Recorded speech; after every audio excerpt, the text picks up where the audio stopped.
Now notice the third commandment. The first two now were about idolatry and about other gods, you see. Now, the third commandment, thou shalt not take the name of the Lord thy God in vain, for the Lord will not hold him guiltless that taketh his name in vain. You remember that Paul says in the 3rd of Romans, their mouth is full of cursing. All you have to do is walk down the street or be in any public place, and you'll hear the foul mouths of people today. Probably there's never been a time when there were so many foul-mouthed people, dirty-minded, foul-mouthed folk as there are at the present. God hates it. And God says, thou shalt not take the name of the Lord thy God in vain. Paul says their mouth is full of cursing. A man said to me one time in downtown Los Angeles, he said, why, McGee, you can't say that everybody's mouth is full of cursing. I said, well, I'll tell you what we'll do. Let's make an experiment. Let's go out here on the corner, and you hit the first man that comes by, hit him in the mouth, and see what comes out. My friend, you know what would come out.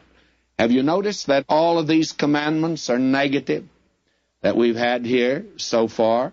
But now we come to the first positive one.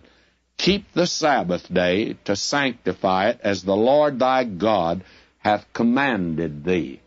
Now, I know that there are going to be those that say, well, now we ought to start keeping the Sabbath. Well, that's Saturday. You're right about that. But the very interesting thing is that all of the commandments are repeated in the New Testament with the exception of the Sabbath day. That's not given to the church. The church met on the first day of the week. Now, the Sabbath had a peculiar relationship to the nation Israel. You'll recall that when we were back in the book of Exodus, in chapter 31, verse 13, God said this, speak thou also unto the children of Israel, saying, verily my Sabbaths ye shall keep, for it's a sign between me and you throughout your generations, that ye may know that I'm the Lord, doth sanctify you.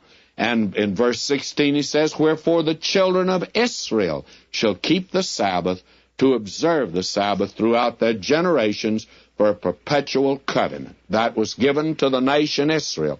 A Jewish friend of mine who's a Christian, he calls these people who want to get under the Sabbath day today, he calls them second-hand Jews. And believe me, that's what they are. This was given to the nation Israel.